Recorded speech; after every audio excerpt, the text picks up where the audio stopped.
르호보암은 어떤 사람이냐 하면 솔로몬이 말기에 정치를 잘하지 못했죠. 솔로몬의 문제는 뭐냐면 국력을 키우고 부강하게 만들기 위해서 백성들에게 많은 세금을 걷고 노역을 부과했다는 것입니다. 그래서 이제 르호보암은 선택을 했어야 됐죠.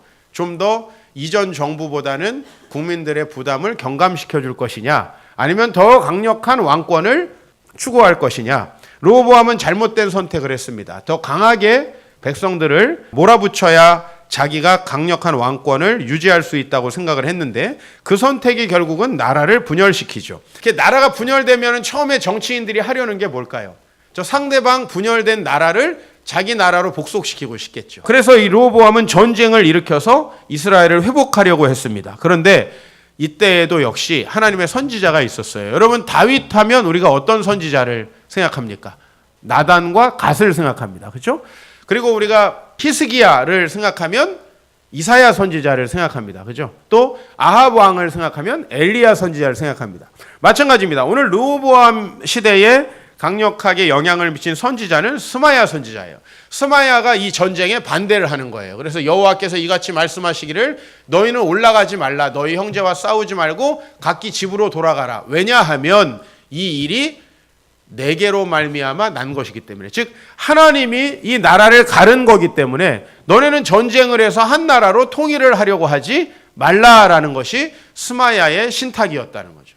그래서 이 스마야의 신탁을 통해서 양쪽은 전쟁을 하지 않고 그대로 자기네 나라로 이렇게 굳어져 가게 된 것이에요.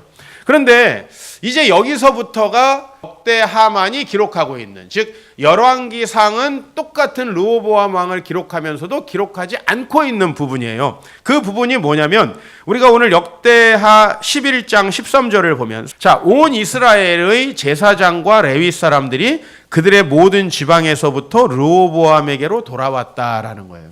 이 부분부터가 역대기에서는 다루고 있지만 열왕기에서는 잘 다루고 있지 않은, 이건 르호보암에게 큰 행운이었어요. 북이스라엘에는 첫 번째 왕이 누구냐면 여로보암이라는 사람이었어요. 이 여로보암의 정책은 자기들이 새로운 나라를 세웠기 때문에 이 새로운 나라를 잘 지키는 거였어요. 탁월한 정치 감각이 있던 사람이었어요. 여러분, 남북으로 나눠졌어요. 이스라엘은 원래 신정 국가입니다. 성전이 굉장히 중요해요. 이 솔로몬의 성전이 남쪽에 있었어요. 그런데 중요한 건 이 성전을 섬기는 제사장과 레위인이 있는데, 수만 명에 달하는 레위인들은 이스라엘의 48개의 성읍에 흩어져 있었어요. 그들이 하는 역할은 평소에는 자기가 속한 지파의 그 주변에 있는 사람들에게 율법을 가르치는 거고, 또 때때로는 중요한 재판이나 이런 일들을 감당하는 거예요. 그런데 이제 제사도 드려야 되잖아요. 중앙 성소에서. 그럴 때는 예루살렘에 와서 자기들의 순서가 됐을 때 섬기는 거예요. 자, 그러면은 여로보암이 생각했을 때는 이 레위인들은 친유다 성향을 가질 거라는 생각을 하는 거죠. 정치적으로. 이 여로보암은 자기의 정치 감각으로 봤을 때 레위인들을 우리 땅에 두면 그 사람들이 자꾸만 성소에 왔다 갔다 하면서 이스라엘 사람들의 마음이 남쪽에 향하게, 유다에 향하게 할 것이라고 생각을 했어요. 그래서 그걸 금지시킵니다. 이것이 르호보암에게는 굉장히 행운이었던 거예요. 이스라엘 백성들이 영적으로 어려울 때 대거 북쪽에 살던 레위인들이 예루살렘으로 오게 된 겁니다. 자, 그러면 어떤 일이 벌어진 거야? 되게 믿음이 좋고 율법을 잘 알고 있고 백성들에게 율법을 가르치던 사람들이 여로보암에 의해서 추방당하니까 남쪽에 뜻밖의 영적 부흥이 일어난 거예요.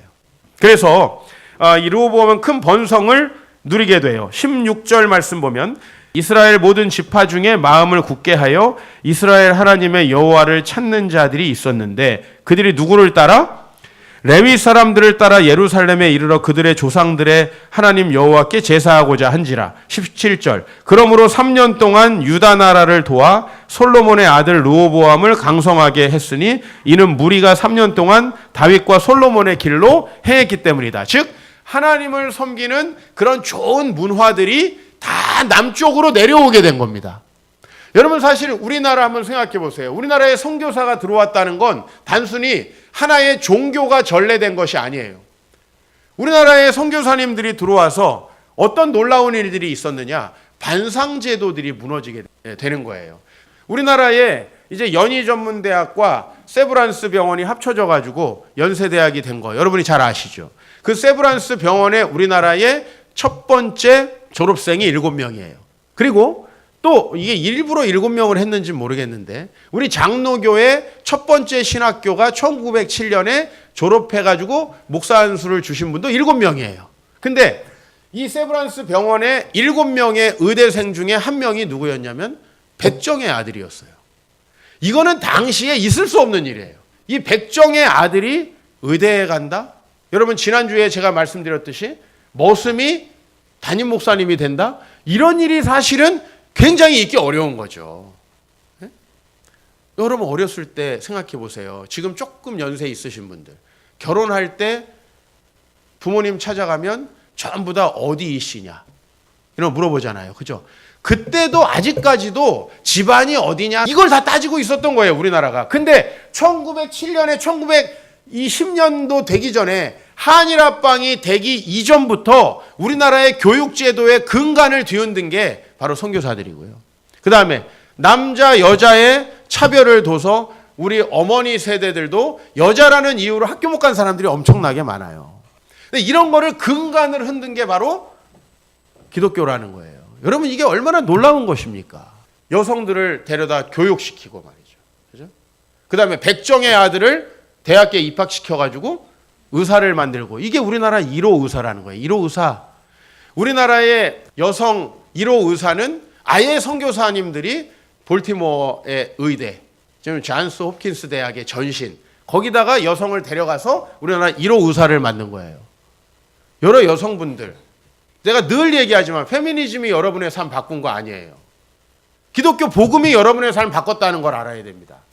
마찬가지예요. 오늘 르호보암도 지금 자기가 번성한 게 아니에요. 르호보암은 대단히 행운이 깃든 왕이었단 말이에요. 그죠? 왜? 북쪽에서 신앙생활 못하게 하니까 싹 그들이 내려온 거예요. 자, 그래서 나라가 잘 됐어요. 오늘 이 본문은 무리가 3년 동안 다윗과 솔로몬의 길로 행했기 때문에 나라가 강성했다라고 이야기를 하는 거죠. 오늘 르호보암은 무슨 생각을 했냐면 자기 때문에 이 나라가 번성했다고 생각을 한 거예요. 근데 오늘 본문을 보면 뭐라고 그래요? 레위인들이 내려와서 일어난 영적인 부흥이 이스라엘을 3년 동안 평안하게 했다라는 거죠. 원래는 어떻게 돼요? 지금 보세요. 솔로몬 말기에 나라가 어려웠어요. 아들이 와가지고 나라가 두 쪽 났어요. 그러면 나라가 이게 강성해질 수가 있어요? 없어요? 없죠. 그잖아요. 상식적으로 보세요. 나라가 둘로 나눠졌는데 남쪽의 지파가 달랑 2지파로 된 작은 나라인데 여기에 어떻게 강성함이 있습니까? 이것은 철저하게 하나님의 은혜였다는 거예요. 그러나 누구나 그렇죠. 좀 성공 좀 하면 쥐가 잘난 줄 알아가지고 교만한 거. 뭐 저의 속성이고 또 아마 여러분의 속성일 겁니다. 역대하 12장 1절 이제 오늘 우리가 본문으로 들어갑니다. 나라가 견고해지자 르호보암은 율법을 버리고 온 백성들도 왕을 따라갔어요. 같이 읽습니다. 시작.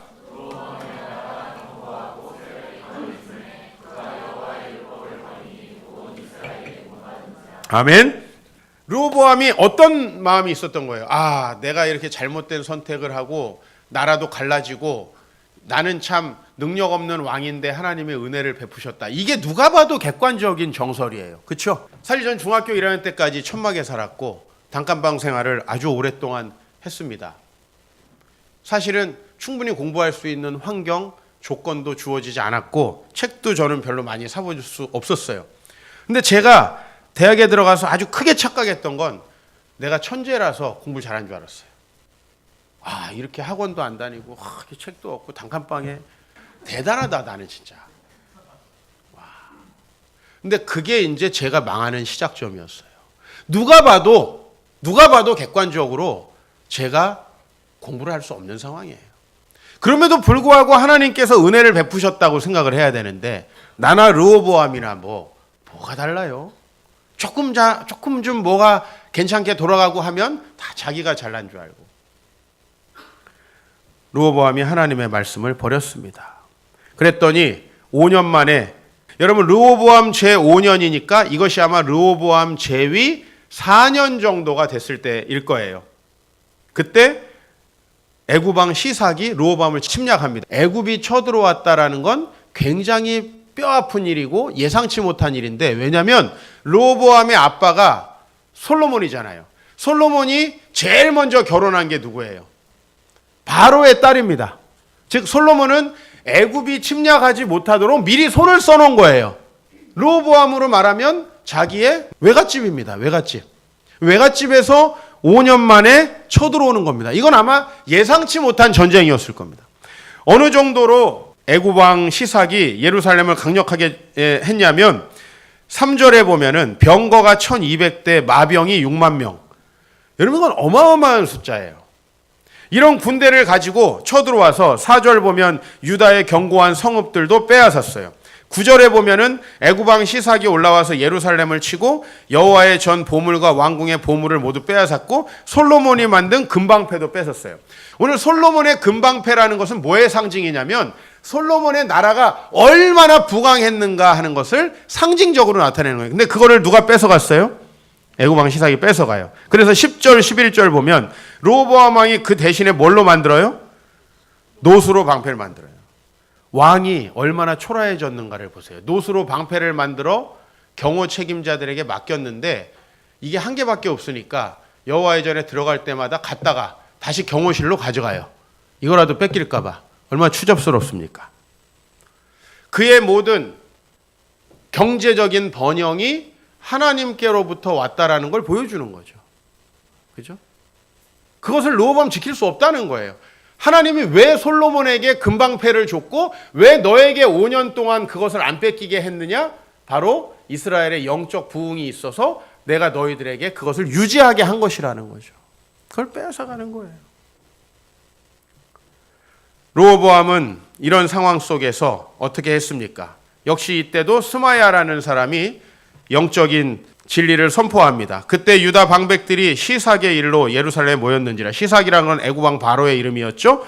유다의 지도자들이 모였습니다. 선지자 스마야가 르호보암과 방백들에게 나와서 뭐라고 얘기하냐면 너희가 나를 버렸기 때문에 나도 너희를 버려서 시삭의 손에 넘긴 것이다 라고 얘기하는 거죠. 이 모든 것에는 결국은 하나님이 주인 되는 삶을 거부했던 이스라엘 백성들의 잘못, 즉 3년간의 행운을 잘못 해석한 거죠. 3년간 자기들에게 있었던 그 번성함이 나로부터 왔구나라고 생각하고 영적인 부분을 간과한 것, 그것이 결국은 시삭의 침략을 일어나게 했다라고 하는 것을 말합니다.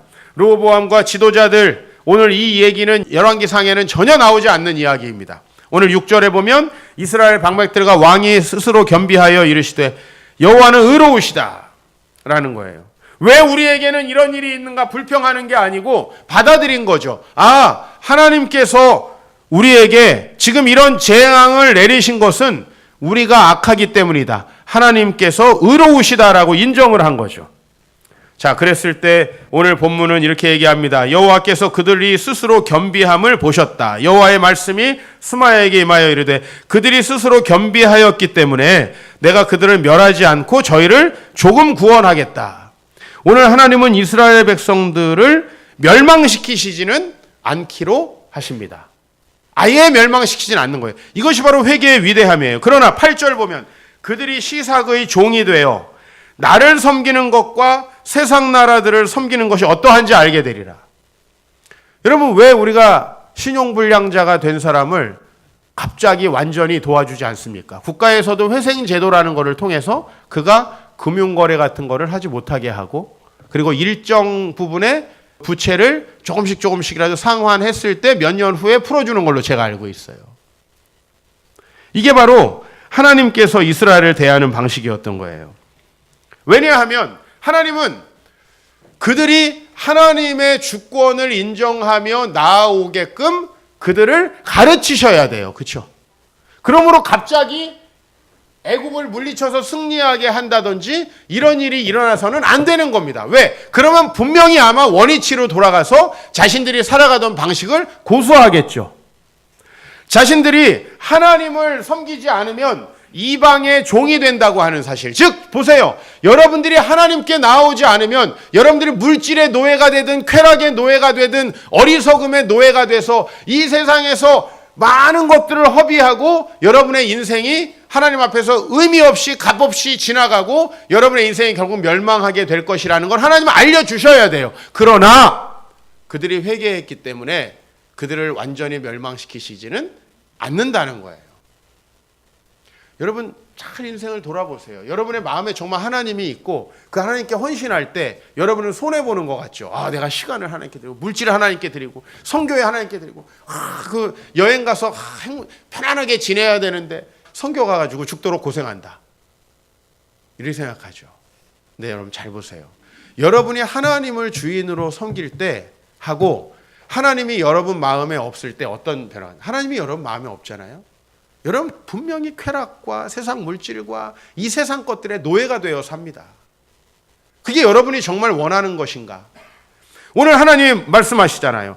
그들이 시삭의 종이 되어서 하나님을 섬기고 사는 것과 세상의 노예가 되는 것이 어떻게 다른지를 적어도 깨닫게는 해야 되겠다. 하나님이 조금 구원하셨다는 의미는 완전히 멸망하지는 않도록 하나님이 도우시겠다. 그러나 하나님의 통치를 거부하면 어떻게 되는지를 깨닫게 하세요.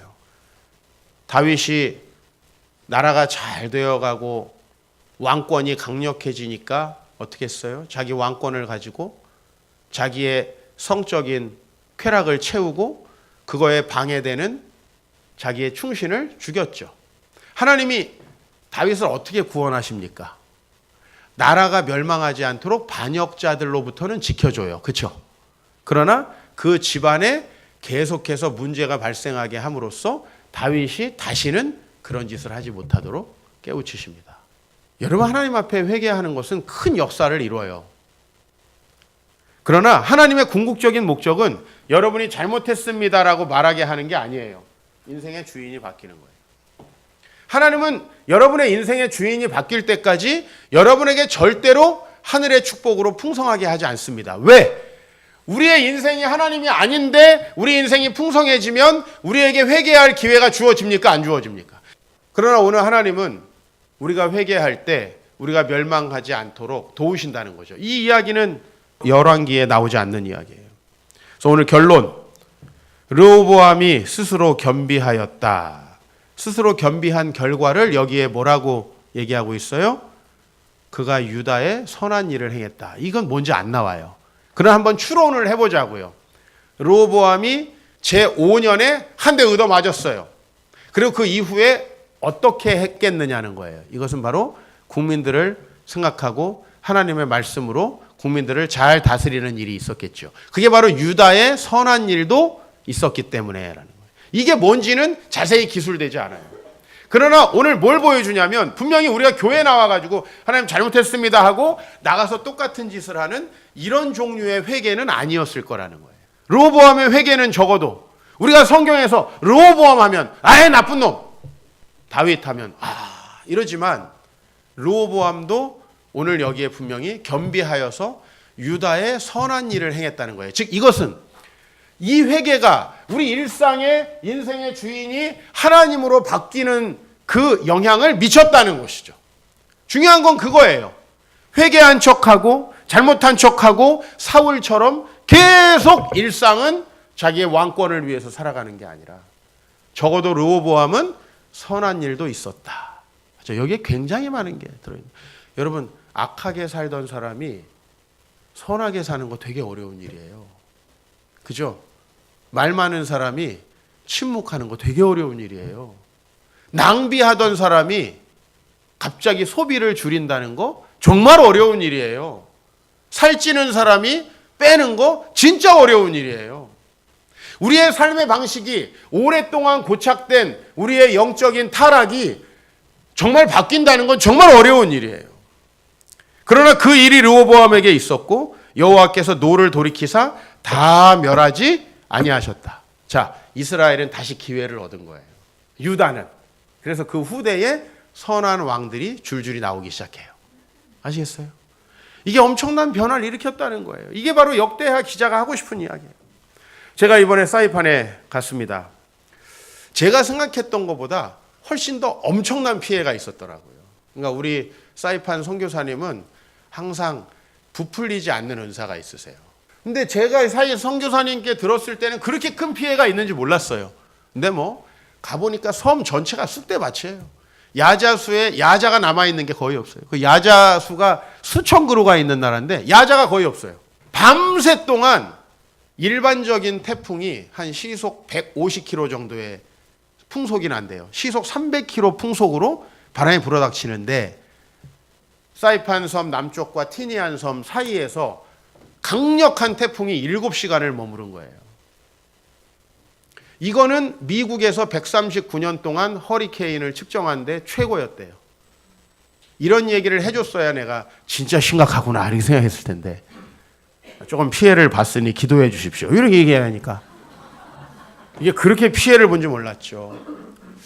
첫날 아침에 아침을 먹고 피해가 얼마나 있었는지 선교사님과 나가봤어요. 한인교회 중에 아예 지붕 전체가 날아가고 모든 집기가 망가진 교회가 있는 거예요. 왜냐하면 지붕이 날아가니까 비가 피아노에도 들어가고 뭐 악기에도 들어가고 해서 모든 게 아직도 고치고 있더라고요. 임마누엘 교회라는 한인교회에 이제 갔어요. 물론 이제 여러 집들을 좀 방문하고 오늘 사진은 뭐 준비 안 했는데 제가 임마누엘 교회를 갔어요. 목사님께서 이제 그 지난 10월 24일, 작년 10월 24일 태풍 위투가 지나가던 그 밤에 대해서 이제 서명동 선교사님과는 잘못 다르게 저에게 생생하게 설명해 줬어요. 그날 밤에 어마어마한 바람이 불었는데 그래서 이제 원래는요 바람이 약하면 창이 깨진대요. 바람이 너무 세니까 창 틀 자체가 뽑혀 나가는 거예요.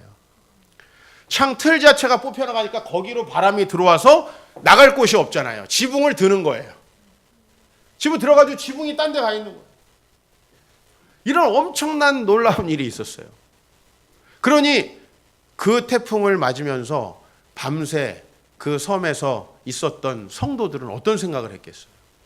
그 다음 주에 이제 교회당에서 예배를 교회당 완전 쑥밭이 돼가지고 뭐 나무들이 쓰러져서 자동차가 깔리고 뭐 엄청나게 모든 게 파괴된 거예요.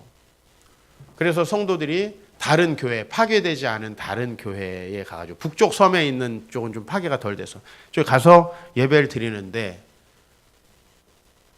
그날 밤에 그 태풍이 있었던 그날 밤에 성도들이 이제는 죽었구나 생각하면서 무슨 말을 가장 많이 했는가 대화를 해봤더니 1번이 주여. 주여를 밤새 수천 번 했대요. 성도들이. 뭐 다른 방법이 없는 거예요. 두 번째는 용서해달라고. 자기의 잘못들 이것저것 다 끌어와서 용서해달라고 하고 마지막으로 그래도 바람이 안 그치니까 이번만 살려주시면은 제가 이렇게 살겠다고 수많은 서원들을 그날 밤에 하게 된 거예요. 그래서 그 얘기를 하면서 아주 그냥 교회가 그 다음 주에 눈물바다가 됐대요. 뭐 설교도 하나도 준비한 대로 못하고 그냥 그런 얘기를 하면서 그 다음 주부터 몇 주 동안에 그런 얘기들을 한인들이 모여가지고 했다는 거예요. 저는 만약에 그들이 그날 밤에 진정으로 회개한 것이라면 그날 밤에 그 태풍 속에서의 회개는 진정한 예배가 아니었을까. 우리가 이렇게 꼭 종교적으로 모여가지고 이런 예배 필요하죠. 말씀 배워야죠. 진짜 그들을 회개시키는 변화가 아니었을까. 저는 이제 그 교회에 꼭 다시 찾아가 보려고 해요. 과연 그 사람들이 회개한 대로 살고 있는가? 그렇다면 그들에게는 어떤 변화가 있을까? 이제 제가 추적 관찰을 좀 하려고 합니다. 왜냐하면 우리의 대부분의 회개가 종교적 형식에 그치거든요. 실제로 삶의 변화까지 동반하진 못하거든요. 그러나 만약에 이날 밤에 이분들이 진정으로 회개했다면 이 태풍은 그들의 삶에 놀라운 복의 시작이 될 거예요. 왜? 그 회개는 이들의 삶이 멸망으로 가는 길을 막아줄 것이고 그들의 회개는 진정으로 인생의 주인을 바꾸는 회개일 것이고 그래서 그들의 미래는 하나님이 주시는 복으로 가득하게 될 것입니다. 그래서 오히려 저는 이런 회개의 기회가 있었던 것이 참 감사하다. 참 감사하다라는 생각을 했어요. 만약에 그들이 진짜 바뀐다면. 그리고 그들은 지금 어떻게 살고 있을까? 그 교회 가서 꼭 말씀을 한번 전해보고 그 성도들과 좀 대화하고 싶다는 생각이 들었어요. 제가 이번에 처음 만난 목사님이고 사실 지금 성함도 몰라요. 성함도 모르는 분에게 2시간 동안 제가 설교를 들은 거예요. 감리교 목사님이신데. 한번 다음번에 갔을 때는 꼭 제가 그 교회에서 말씀 전했으면 좋겠다는 생각이 들고 그 교회 성도들이 그 이후에 이 태풍에 대해서 어떻게 추억하고 있는지 그 결과가 어땠는지 좀 이야기해 보고 싶어요. 여러분, 사실 우리 삶은 진짜 주인이 바뀌지 않으면 변화되지 않습니다. 예수님이 용서해 주셨겠지. 그래서 죽으면 천국 가겠지. 이런 싸구려 값싼 복음이 한국교회를 점령하고 있습니다. 그러나 우리의 삶이 달라지지 않으면 우리 종교에 무슨 소용이 있습니까? 우리 한국 사회에 들어와서 왜 기독교가 여기까지 왔어요? 진짜 기독교는 우리 삶을 근간부터 바꿨기 때문이에요. 기독교가 수많은 양반들의 축첩 제도를 금지시킨 거예요. 초기 기독교에 참 많은 변화가 있었는데 그게 뭐냐면은 첩이 있었던 사람이 교회 와가지고 회개하고 신앙생활을 할 때 첩을 내보내야 되냐 아니면 지금까지 것들은 오케이고 앞으로만 안 하면 되느냐. 이게 한국교회 초창기에 엄청난 논쟁거리였어요. 한국교회 안에 이런 논제들을 가지고 논쟁해서 지금의 이런 정말 지금 또 성적으로 너무 타락했지만 축첩을 비상식적으로 만들어 놓은 거 기독교예요. 사회의 근간을 바꿨다는 거예요. 여성분들 미국까지 데려가 가지고 첫 번째 의사, 첫 번째 간호사 만든 사람이 다 선교사님들이에요. 이게 사회 근간을 바꾸는 거예요. 그냥 단순히 종교를 바꾸고 절에 가던 걸 교회에 데리고 온 이런 정도의 수준이 아니고 이 기독교 복음은 진짜 사람을 다시 보게 만드는 거죠. 그게 진짜 회개죠. 진짜 회개는 돈을 진짜 다시 보게 만드는 거죠. 너무나 당연하게도 아들이 없으면 그걸 핑계 삼아가지고 첩을 들여서 성적인 쾌락을 누렸던 양반들의 그 잘못들을 폭로하는 거죠. 실제로 이래서 장로가 못 되고 목사가 못 된 사람들이 많습니다. 첩을 포기하지 못해서. 이런 나라를 근본적으로 바꾸어 놓은 것이 바로 초기 기독교였다는 거예요. 우리 지금 교회들이 과연 이 사회를 근본적으로 바꾸고 있느냐? 여러분의 삶이 여러분의 옆에 있는 사람들과 근본적으로 다르냐 하는 걸 한번 생각해 봐요. 이게 진짜 회개이고요. 이게 진짜 변화인 거예요. 그게 아니면 우리는 종교라는 껍데기만 가지고 내세의 소망만 가지고 있는 사람이에요. 그것은 정말 하나님 앞에 새로워졌다고 볼 수 없는 거죠. 여러분, 성경은 죄송하게도 그런 사람들의 미래를 아주 불행하게 그리고 있어요. 그것이 이스라엘 백성이라 할지라도.